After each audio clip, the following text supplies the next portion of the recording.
আসসালামু আলাইকুম। কেমন আছো ছোট্ট সোনামণিরা? নিশ্চয় ভালো আছো। তোমাদের দোয়ায় এবং আল্লাহর অশেষ রহমতে আমিও ভালো আছি, সুস্থ আছি, আলহামদুলিল্লাহ।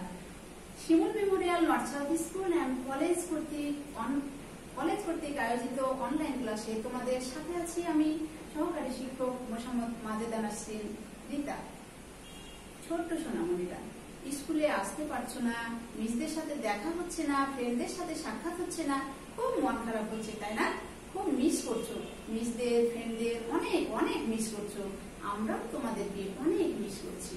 কিন্তু এখনের যে পরিস্থিতি, তাতে তো কিচ্ছু করার নাই, কারোরই কিচ্ছু করার নাই। আল্লাহ তাআলার কাছে কি করতে হবে? বেশি বেশি করে প্রার্থনা করতে হবে, যেন কি হয়, যেন আমরা আগের জীবনে আবার ফিরে যেতে পারি। কর্ম চঞ্চল্যকর জীবন যেরকম ছিল আমাদের সবার ভেতরে, সেই রকম কর্ম চঞ্চল্য জীবন যেন আমরা আবার ফিরে পাই। তার জন্য কি করতে হবে? আমাদেরকে ঘরের ভিতরে থাকতে হবে। আর বিশেষ প্রয়োজনে যদি আমরা ঘরের বাইরে যেয়ে থাকি, তাহলে আমাদেরকে অবশ্যই মাস্ক পরে বাইরে যেতে হবে। আর কি করব? আমরা বাসায় ব্যায়াম করব, ছোট ছোট কাজগুলো নিয়ে মাকে সাহায্য করব। আর কি করব? আমরা পুষ্টি সমৃদ্ধ বেশি বেশি করে খাবারগুলো খাবো, যেমন মাছ, মাংস, দুধ, ডিম। তারপরে ভিটামিন সি জাতীয়, টক জাতীয় ফলগুলো বেশি বেশি করে খাবো, যেন করোনা আমাদেরকে কোনোভাবে আক্রান্ত করতে না পারে। তাই আমরা এইসব বিধি নিষেধ গুলো আছে, সেগুলো আমরা মেনে চলবো। আর কি করবো? সাবান অথবা হ্যান্ড ওয়াশ দিয়ে 20 সেকেন্ড ধরে আমরা হাতটা সুন্দর করে পরিষ্কার করে নিব। তো যাই হোক, তোমরা অপেক্ষা করছো এতক্ষণ, নিশ্চয় তোমরা ছোটদের পৃথিবী ক্লাসে অপেক্ষা করছো শীত নিয়ে। তো এবার আমরা চলে যাই ক্লাসে। ছোট্ট সোনামণিরা, দেখো এখন আমরা ক্লাসে চলে এসেছি। আজকে হচ্ছে পড়া কি আছে? আজকে আছে হচ্ছে কম্পিউটারের যন্ত্রাংশ, প্রথম অংশ আমরা পড়বো। এটা দুইটা অংশ আছে, আজকে আমরা পড়বো প্রথম অংশটা। কি পড়বো? আজকে আমাদের অধ্যায় হচ্ছে কম্পিউটারের যন্ত্রাংশ। আমরা মোটামুটি আমাদের বেশিরভাগ মানুষের বাড়িতেই কিন্তু এখন তো ডিজিটাল দেশ, তাই না? এখন ডিজিটাল দেশে এই কম্পিউটারটা মোটামুটি বেশিরভাগ মানুষের বাড়িতেই কিন্তু এখন আছে। হয়তো 2-4 জন কারো বাসায় নাও থাকতে পারে, যদিও না থাকে তারপরেও কি আমাদের যখন আমরা স্কুলে এসেছি, আমরা ক্লাস করেছি, তখন আমরা কিন্তু ক্লাসে প্রজেক্টর, মনিটর এইসব যন্ত্রপাতির সাথে কিন্তু আমাদের সম্পর্ক ছিল। আমরা বিনোদন করেছি, ক্লাস করেছি আমরা কম্পিউটারের সাথেই। অতএব আমাদের কম্পিউটারের যন্ত্রাংশ সম্বন্ধে, কোনটাকে কি বলে, এই সব সম্বন্ধে আমাদের কিন্তু অনেক জানা আছে, আমরা কিন্তু অনেক জানি। এখন ক নম্বরে দেখো, এখানে একটা টিভির মতো ছবি দেওয়া আছে। এইটাকে কি বলা হয়? তার আগে আমরা একটু দেখে নিই। কম্পিউটারের কয়েকটা অংশের নাম আমরা এখন মুখস্থ করে ফেলবো। কম্পিউটারের কয়েকটি অংশের নাম আমরা মুখস্থ করে ফেলবো। এসো আমার সঙ্গে সঙ্গে তাহলে বলে ফেলো। বলো: monitor, keyboard, mouse, CPU, speaker ইত্যাদি। এগুলা হচ্ছে কি? এগুলা হচ্ছে কম্পিউটারের অংশ। আর এই যে এটা মনিটরটা দেখতে পাচ্ছ, এটা দেখতে ঠিক কিসের মতো? এটা দেখতে ঠিক টিভির মতো, তাই না? এই মনিটরটা দেখতে ঠিক টিভির মতো। এবার নেক্সট দেখো, কম্পিউটারের সবচাইতে গুরুত্বপূর্ণ অংশের নাম কি? আমরা মানুষ, তাই না? আমাদের মানুষের অনেকগুলা অঙ্গ প্রত্যঙ্গ আছে। সেই অঙ্গ প্রত্যঙ্গের মধ্যে কিন্তু একটা গুরুত্বপূর্ণ অংশ আছে। আমাদের মানুষের সবচেয়ে গুরুত্বপূর্ণ অংশ কোনটা? এই যে মস্তিষ্ক, তাই না? ব্রেন হচ্ছে মানুষের সবচেয়ে গুরুত্বপূর্ণ অংশ। সেই রকমই কম্পিউটারের একটা গুরুত্বপূর্ণ অংশ আছে। সেই গুরুত্বপূর্ণ অংশটা হচ্ছে কি? সিপিইউ। সিপিইউ কে কম্পিউটারের কিন্তু কি বলা হয়? মস্তিষ্ক বলা হয়। নেক্সট, এবার মনিটর ওপেন করলে আমরা কি দেখতে পাই? মনিটর যখন আমরা ওপেন করব, তখন আমরা ডেস্কটপ বা মনিটর স্ক্রিন দেখতে পাই। আমরা কি দেখতে পাই? ডেস্কটপ বা মনিটর স্ক্রিন আমরা দেখতে পাই। এই যে একটা ছবি দেখা যাচ্ছে, এই ছবিটা কিসের ছবি? এটা তোমরা নিশ্চয় জেনে গেছো এতক্ষণে এই ছবিটার নাম হচ্ছে মাউসের ছবি। মাউস দেখতে কেমন জানো তোমরা? মাউস দেখতে অনেকটা ইঁদুরের মতো। মাউস দেখতে অনেকটা ইঁদুরের মতো। এই মাউসের কয়টা বাটন থাকে জানো? এই মাউসের মধ্যে 2টা অথবা 3টা বাটন থাকে। তো এটা আমরা পরে জানি বাটন কয়টা থাকে। তাহলে মাউসের কাজটা কি?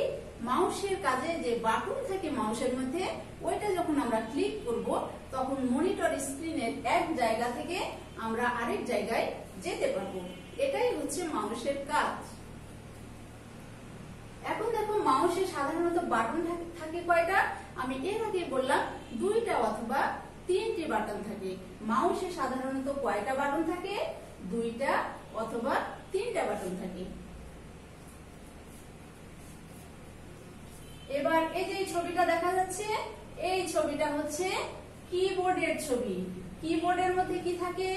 বিভিন্ন বর্ণ থাকে, বিভিন্ন সাংকেতিক চিহ্ন থাকে, এই সবগুলা থাকে। এখন কিবোর্ডে আমরা কি করতে পারি? কিবোর্ডে আমরা যেহেতু এখানে বর্ণ থাকে, তারপরে হচ্ছে কোনো অক্ষর থাকে, সংখ্যা থাকে, এগুলাতে আমরা কি করতে পারি? এগুলো আমরা টাইপ করতে পারি। তাহলে কিসের সাহায্যে আমরা কম্পিউটারে টাইপ করতে পারি? আমরা হচ্ছে কিবোর্ডের সাহায্যে কম্পিউটারে টাইপ করতে পারি। এখন এই কিবোর্ডের মধ্যে দেখো সবচাইতে একটা বড় কি আছে। এই সবচাইতে বড় কিটার নাম কি জানো? সবচাইতে বড় কিটার নাম হচ্ছে স্পেস বার কি। সবচাইতে বড় কিটার নাম কি? স্পেস বার কি। এবার কোন কি এর মাধ্যমে ক্যাপিটাল লেটারে লেখা যায়? আমরা সবাই জানি ক্যাপিটাল মানে হচ্ছে বড় হাতের লেখা, ঠিক আছে? তাহলে কোন কি এর মাধ্যমে আমরা ক্যাপিটালে লিখতে পারি? ক্যাপস লক কি এর মাধ্যমে আমরা বড় হাতের লেটার লিখতে পারি।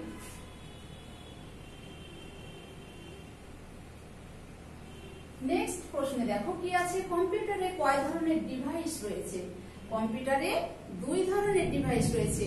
কম্পিউটারে কয় ধরনের ডিভাইস রয়েছে? কম্পিউটারে 2 ধরনের ডিভাইস রয়েছে। এখন আমরা ডিভাইসগুলোর নাম জেনে নিব। কি কি ডিভাইস? একটা হচ্ছে ইনপুট ডিভাইস আর একটা হচ্ছে আউটপুট ডিভাইস। ইন মানে ভেতরে, আউট মানে বাইরে। তার মানে হচ্ছে একটা হচ্ছে ভিতরের ডিভাইস আর একটা হচ্ছে বাইরের ডিভাইস। এবার কয়েকটা আমরা ইনপুট ডিভাইসের নামগুলো জেনে নিব। কয়েকটা ইনপুট ডিভাইসের নাম আমরা এখন জেনে নিই। এখন দেখো ইনপুট ডিভাইসগুলো কি কি? কিবোর্ড, মাউস, স্ক্যানার, মাইক্রোফোন ইত্যাদি। এগুলো কিসের নাম? এগুলো হচ্ছে ইনপুট ডিভাইসের নাম। এগুলো কিসের নাম? এগুলো ইনপুট ডিভাইসের নাম। এবার আমরা এইখানে দেখো কয়েকটা ছবি দেওয়া আছে। এখন এই ছবিগুলো দেখে দেখে কি তাহলে আমরা বলতে পারবো না কোনটা কিসের ছবি? আমরা তো এতক্ষণ দেখে আসলাম, বর্ণনা করে পড়ে আসলাম। তাহলে নিশ্চয় এই ছবিগুলো দেখে এতক্ষণ আমার বলার আগে তোমরা হয়তো আম্মুর কাছে বলে নিয়েছো যে কোনটা কিসের ছবি। তারপরেও আমরা একবার বলে নিই। এটার নাম কি? এইটা হচ্ছে কিবোর্ডের ছবি। আমি তো এর আগেই বললাম কিবোর্ডে কি থাকে? কিবোর্ডে অনেক বর্ণ লেখা থাকে, সাংকেতিক চিহ্ন দেওয়া থাকে, সংখ্যা লেখা থাকে ইত্যাদি লেখা থাকে। এর সাহায্যে কি করা হয়? এর সাহায্যে টাইপ করতে পারি, আমরা বিভিন্ন লেখা লিখতে পারি। তারপরে দেখো এইটা হচ্ছে ওই যে বললাম ইঁদুরের মতো অনেকটা দেখতে, এইটাকে বলা হয় মাউস। মাউসের সাহায্যে আমরা কি করে থাকি? আমরা ওর বাটন আছে, বাটনের সাহায্যে আমরা মনিটর কিংবা স্ক্রিনে এক জায়গা থেকে আর এক জায়গায় যেতে পারি। তারপরে এইটাকে কি বলা হয়? এটাকে বলা হয় স্ক্যানার। স্ক্যানার দ্বারা কি করা হয়? কোন ডকুমেন্টকে সরাসরি প্রিন্ট করা যায়। এই স্ক্যানারের সাহায্যে হচ্ছে কোন ডকুমেন্টকে আমরা সরাসরি প্রিন্ট করতে পারি। এই যে এটার নাম কি? এটা দেখতে পাচ্ছ এই ছবিটা? এই ছবিটা হচ্ছে মাইক্রোফোন। এটাতে দেখো না কোনো কিছু হলে, অনেক লোকজন একসাথে হলে সাউন্ডটা বাড়ানোর জন্য কি করা হয়? কথা বলা হয়। এটাতে কি হয়? বেশি জোরে আমরা মুখে যে আওয়াজ করি তার চাইতে অনেক জোরে সাউন্ড হবে, যেন অনেক মানুষ একসাথে শুনতে পায় এবং অনেক দূর থেকে শোনা যায়।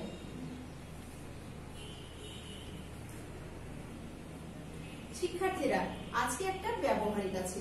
ব্যবহারিকটা হচ্ছে ল্যাপটপ থেকে পেন ড্রাইভে আমরা যে একটা ডাটা পাঠাবো, কিভাবে পাঠাতে হবে সেটা এখন আমরা হাতে কলমে জেনে নিই। আচ্ছা, তাহলে কি বললাম, আজকে আমরা একটা ব্যবহারিক শিখবো। সেই ব্যবহারিকটা কি, আমরা ল্যাপটপ থেকে পেন ড্রাইভে কেমন করে ডাটা পাঠাবো সেটা শিখবো। এখন দেখো, এই যে এখানে একটা ফোল্ডার করা আছে, এই ফোল্ডারটার নাম কি আছে, ক্লাস 1। তাহলে কি করব, আমরা প্রথমে ফোল্ডারে কি করতে হবে, ক্লিক করতে হবে। একবার ক্লিক করলাম, তারপরে হচ্ছে কি করতে হবে, ডান বাটনে আরেকবার ক্লিক করলাম। ক্লিক করার পরে কি আসলো, ক্লিক করার পরে এই যে এখানে একটা দেখতে পাচ্ছ, এইটাকে কি বলা হয়, এটাকে বলা হয় ডায়লগ বক্স। ডায়লগ বক্সে যে সেন্ড টু আছে, এইখান থেকে আমরা সোজা এইখানে চলে যাব। এইখানে যাওয়ার পরে আমাকে এখন কি করতে হবে, পেন ড্রাইভে ঢুকতে হবে, তাই না? তাহলে আমাকে ইউএসবি ড্রাইভে ঢুকতে হবে। দেখো কোথায় আমি গেছি, ইউএসবি ড্রাইভে গেছি। ওইখানে যে কি করব, ওইখানে যে আমরা ক্লিক করলাম, ইউএসবি তে ক্লিক করলাম। এখন এইটা ক্লাস 1, এই ফোল্ডারটা আমাদের পেন ড্রাইভে গেল কিনা এখন এটা আমাকে দেখতে হবে। তাহলে এখন কোথায় যাব, এবার চলে যেতে হবে দিস পিসিতে। দিস পিসিতে গেলাম। দিস পিসিতে যাওয়ার পরে কি করতে হবে, দিস পিসিতে যাওয়ার পরে আমাদেরকে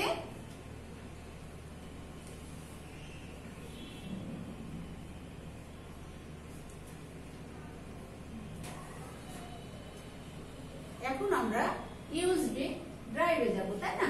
এই যে এইখানে ইউএসবি ড্রাইভে কয়বার ক্লিক করব, ইউএসবি ড্রাইভে যে আমরা 2 বার ক্লিক করব।